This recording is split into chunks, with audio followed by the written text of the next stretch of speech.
बाजार में आज की ये कमजोरी क्या संकेत दे रही है? क्या ये प्रॉफिट टेकिंग थोड़ी सी और खींचेगी या सिर्फ ये वनडे वाला मामला है क्योंकि ग्लोबल बाजारों का मूड खराब था? वैल्यूएशंस कहां पर अभी भी अट्रैक्टिव हैं? ये तमाम चीजें आपके लिए जरा समझते हैं। एक दिग्गज मेहमान को जोड़ लेते हैं। हमारे साथ जुड़ गए हैं विकास खेमानी। विकास जी, बहुत शुक्रिया आपका समय देने के लिए। स्वागत है आपका 18 आवर्स स्वदेश पर। विकास जी, ग्लोबल बाजारों में जो हमने कमजोरी देखी है, खासतौर से अमेरिका में जो आंकड़े आए पीएमआई के, आपको उससे कितनी चिंता है सर? उससे डरने की जरूरत है या फिर ठीक है, एक आंकड़ा आया है, एक रिएक्शन आया है क्योंकि बाजार थोड़े हीटेड भी थे और थोड़ी सी नरमी आ रही है? जी, मैं इसको कोई बहुत बड़ी चिंता का विषय नहीं मानता हूँ। बाज़ारों का स्वभाव है ऊपर-नीचे जाना। और जैसा कि आप देखेंगे ग्लोबल बाज़ारों में पिछले कुछ समय पहले भी ऐसे ही वीकनेस आई थी और बाद में रिकवरी हो गई। तो और ऐसा कोई बहुत बड़ी बिकवाली नहीं आई है, 1 डेढ़ % की ही करेक्शन है, तो ये तो आई थिंक नॉर्मल मानी जाती है। तो ऐसा कोई मुझे बहुत बड़ा संकेत नज़र नहीं आ रहा है। और वहाँ से एक ये क्लैरिटी आ रही है कि भई इंटरेस्ट रेट्स की जो है दर वो अभी कम होने वाली है। तो उससे जो एक रुझान बनता है इमर्जिंग मार्केट्स का और इंडिया का पॉजिटिव बनता है। तो कमोडिटी प्राइसेस वीक होना हमारे मार्केट्स के लिए अच्छा है।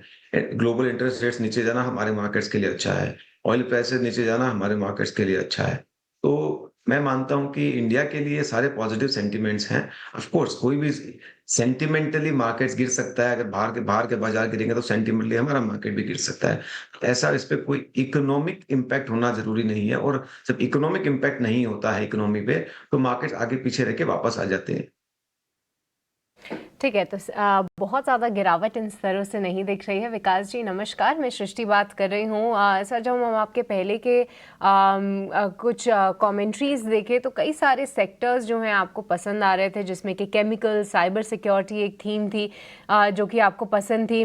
पर फिलहाल इस जंक्चर पे जहाँ हम देख रहे हैं कि अच्छा रन अप हम कई सारे स्टॉक्स में देख चुके हैं, इंडेक्स पे देख चुके हैं। ऐसे में हम जितने भी एक्सपर्ट से बात करते हैं तो उनका कहना है कि अब जो ऑप्शंस हैं वो काफ़ी लिमिटेड हो गए हैं। तो आपसे समझना चाहेंगे, ऐसे बाजार में आपकी नज़र कौन से स्टॉक्स और सेक्टर्स पे है? जी, मैं नहीं मानता हूँ कि ऑप्शंस लिमिटेड हो गए हैं। मेरा बिल्कुल उल्टा मानना है। मेरे को लगता है इंडिया के बाज़ारों में चॉइसेस बहुत हैं। अच्छी क्वालिटी कंपनीज़ की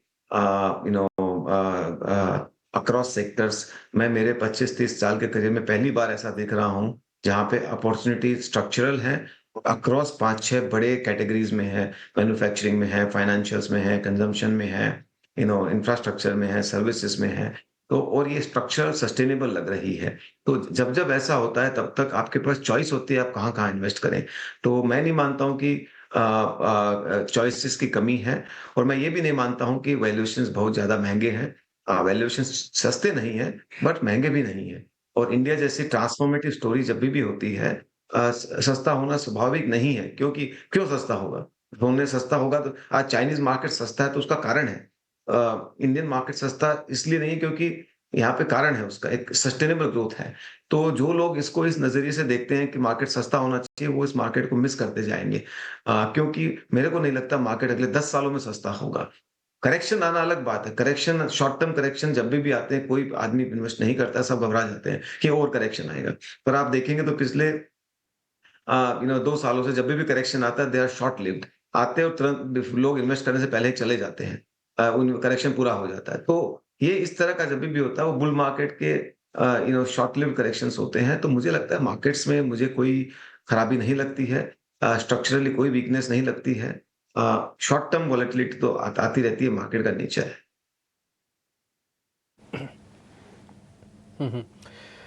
विकास भाई, मैं आपका भी ट्विटर हैंडल चेक कर रहा था, उसमें मेरे को काफ़ी इंटरेस्टिंग ट्वीट्स दिखे जो आपने कुछ रीपोस्ट भी की हुई हैं और कुछ तो आपने खुद से भी लिखी हैं। उसमें आप एक जगह अवार्ड भी ले रहे हैं, वो तस्वीर भी मेरे को दिखी, बहुत अच्छा लगा वो तस्वीर देख के भी। विकास जी, एक चीज़ मेरे को ज़रा पता करनी, मैं आपके सारे ट्वीट का मोटा मोटी सार चेक कर रहा था, तो उसमें मेरे को दिख रहा है कि आप पीएलआई और मैन्युफैक्चरिंग को लेकर थोड़े बुलिश दिख रही हो, क्योंकि जितनी भी रिपोर्ट्स आपके पास आ रही है, या तो आप उसको नोटिस कर रहे हो या तो खुद भी समझ रहे हो, समझा भी रहे हो। सर, मेरे को पीएलआई से जुड़ी हुई थीम्स और जो मैन्युफैक्चरिंग से जुड़ा हुआ मैटर है, इंडिया के अंदर ये कितना पोटेंशियल है इसके अंदर, और कौन सा टेंटेटिव एरिया है जो आपको बहुत अच्छा लग रहा है इस समय? इन मैन्युफैक्चरिंग की थीम पे हम पिछले 4 साल से बुलिश हैं। हमने अक्टूबर 2020 में हमारा मैन्युफैक्चरिंग फंड लॉन्च किया था। शायद वो इंडिया का सबसे पहला मैन्युफैक्चरिंग फंड था, शायद नहीं, एक्चुअली इंडिया का सबसे पहला मैन्युफैक्चरिंग फंड था अक्टूबर 2020 में, पेंडेमिक के बाद में। उसके बाद में तो आई थिंक दूसरा फंड जो भी आया वो 3 साल बाद आया है। तो तब से हम इंडिया में बुलिश है, और हमारा ये मानना है कि इंडिया एक अगले 10-15 सालों में मैन्युफैक्चरिंग के अंदर बड़ी बूम देखेगा। क्योंकि खाली पीएलआई से बात नहीं है, उसमें 3-4 फैक्टर हैं। पीएलआई जो है गवर्नमेंट का फोकस है इंडिया की मैन्युफैक्चरिंग बेनिफिट करने का, वो एक बात है। पर दूसरी बड़ी बात है चाइना प्लस वन, तीसरी बड़ी बात है चाइना की खुद की कॉस्ट कॉम्पिटिटिवनेस कम हो रही है और इंडिया की कॉस्ट कॉम्पिटिटिवनेस बेटर है। और चौथा है कि डिमांड एनवायरनमेंट बड़ा चेंज हो रहा है। तो ये 3-4 कारणों की वजह से मैन्युफैक्चरिंग का जो एक बहुत बड़ा आने वाले समय में गति दिखने वाली है। ये मैं मानता हूँ जैसे आईटी मिड 90s में था, वैसे होने वाला है। इसके कई सारे सेक्टर्स हैं जो मैन्युफैक्चरिंग को एक छोटा सेक्टर नहीं बोल सकते, वो बहुत बड़े सब सेगमेंट्स आप क्रिएट कर सकते हैं, जो कि आप फार्मा ले सकते हैं, केमिकल्स ले सकते हैं, टेक्सटाइल्स ले सकते हैं, डिफेंस ले सकते हैं, कैपिटल गुड्स ले सकते हैं, ऑटोमोबाइल ले सकते हैं, ऑटो कंपोनेंट्स ले सकते हैं, ईएमएस स्पेस है। तो एक बहुत बड़ा वाइड सेगमेंट है, और हम इन सभी सेगमेंट्स में बुलिश हैं, स्पेशली जहां पे इंपोर्ट सब्स्टिट्यूशन है और एक्सपोर्ट ओरिएंटेशन है, या कॉम्बिनेशन दोनों का है। क्योंकि ये काफ़ी अग्रेसिव गति से बढ़ेंगे, और जो हमारी मैन्युफैक्चरिंग इकोनॉमी है वो अगले मतलब बाय अमृत काल होगा तब तक $8 ट्रिलियन की हो जाएगी, जो खाली मैन्युफैक्चरिंग इकोनॉमी जो आज 500-600 बिलियन डॉलर की है। तो ऑलमोस्ट आपको 15-16 गुना यहाँ से मैन्युफैक्चरिंग इकोनॉमी में दिखेगा, तो आप समझ सकते हो कितनी बड़ी अपॉर्चुनिटी कंपनी लेवल पे, सेक्टर लेवल पे होगी। विकास जी, एक और सवाल है। देखिए, जब रिकॉर्ड ऊंचाई पर बाजार होते हैं तो बहुत सारे ऐसे नए निवेशक भी होते हैं जो विचार करते हैं कि अब शायद बाजार में आ जाना चाहिए। देर तो हो गई, लेकिन ठीक है, शुरुआत कर देनी चाहिए। तो क्या ये शुरुआत करने के लिए सही समय है, या फिर थोड़े से करेक्शन के बाद कंफर्ट होगा आपका?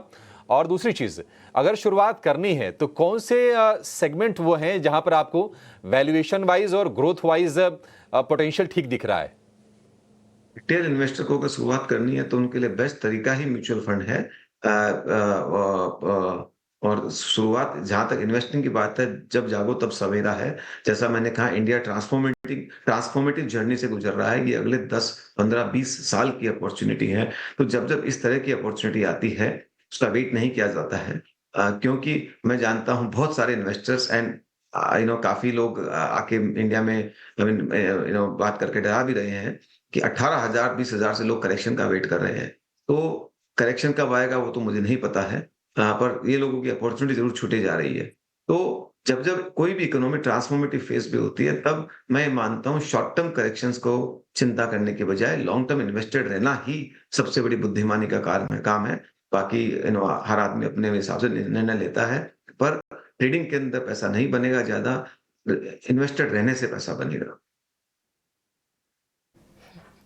अच्छा, विकास जी, एक और सवाल आपसे घरेलू बाज़ार के कुछ ट्रिगर्स को लेकर होगा। देखिए, हमने आपसे समझा कि ये महीने में एक इम्पॉर्टेंट फैक्टर यूएस के फेड रेट कट्स, उस पे तो नज़र रहेगी ही, पर साथ ही बैक होम अगर हम बात करें तो बजाज हाउसिंग फाइनेंस के आईपीओ को लेकर भी विकास जी काफ़ी एक्साइटमेंट है। आपसे समझना चाहेंगे आपकी क्या रीडिंग रही है अभी तक के लिए, क्योंकि देखिए एक दशक से भी ज़्यादा के समय के बाद बजाज ग्रुप की तरफ से एक आईपीओ आ रहा है, और अब हम देखते हैं कि जब ऐसे कुछ बड़े आईपीओज आते हैं तो बाज़ार में एक्साइटमेंट रहती है। क्या आपने इसको रीड किया है? क्या आपका उस पर कुछ टेक है? देखिए, हाउसिंग, मैं कंपनी का स्पेसिफिक तो कमेंट नहीं करूंगा, पर हाउसिंग फाइनेंस काफी बड़ी अपॉर्चुनिटी है इंडिया में। हमने अभी जो देखा है बहुत शुरुआत है। ये अभी भी पूरी इंडस्ट्री यहाँ से भी 25-30 गुना होनी बाकी है। तो ये बहुत बड़ी आगे की अपॉर्चुनिटी है, और बजाज ग्रुप से जो कंपनी मतलब बजाज ग्रुप बहुत अच्छा ग्रुप है। उन्होंने हिस्टोरिकली भी वैल्यू क्रिएट करी है। बाकी आई थिंक ये देखना पड़ेगा क्या वैल्यूएशन पे आता है, रिस्क रिवॉर्ड क्या है, उसके हिसाब से निर्णय लेना पड़ेगा। पर सेगमेंट और ग्रुप दोनों ही बहुत अच्छा है। फॉलोअप है विकास जी, क्योंकि देखिए जिस तरीके से हम इंटरव्यूज़ देख रहे हैं अभी बजाज हाउसिंग फाइनेंस के मैनेजमेंट से, उनका कहना है कि वो अब नेक्स्ट एचडीएफसी बैंक बनने की पूरी कोशिश करेंगे। पर ऐसे में क्या इस पूरे सेक्टर पे नज़र रखनी चाहिए, और क्या ये एक आईपीओ एक शॉर्ट टर्म री रेटिंग कैन ट्रिगर हो सकता है पूरे सेक्टर के लिए? क्या उस पर कोई टेक? सेक्टर काफ़ी टाइम से पॉजिटिव सेगमेंट में है। मुझे नहीं लगता कि कोई एक आईपीओ से पूरा मार्केट का सेक्टर री-रेटिंग हो जाएगा। ऐसा कोई नहीं है कि इंडियन इन्वेस्टर्स ने हाउसिंग फाइनेंस के बारे में पहली बार कुछ समझ में आया है, पहले इनको पता नहीं था। तो ये तो देखिए, कोई भी कंपनी अपना इश्यू बेचेगी तो अपने पॉजिटिव तथ्य को सामने रखेगी और उसको देख के ही इन्वेस्टर्स को एक्साइट करने की कोशिश करेगी, तो उसको मैं बुरा नहीं मानता हूँ। पर हाउसिंग फाइनेंस मार्केट का ग्रोथ सारे इन्वेस्टर्स को समझ में आता है, काफ़ी कंपनीज़ हैं, उसमें लोग इन्वेस्टेड भी हैं। तो मैं नहीं मानता कि इससे कोई सेक्टर की री-रेट होगी, बट एक अच्छी कंपनी जब जब मार्केट में आती है, ये मार्केट के लिए अच्छी बात होती है।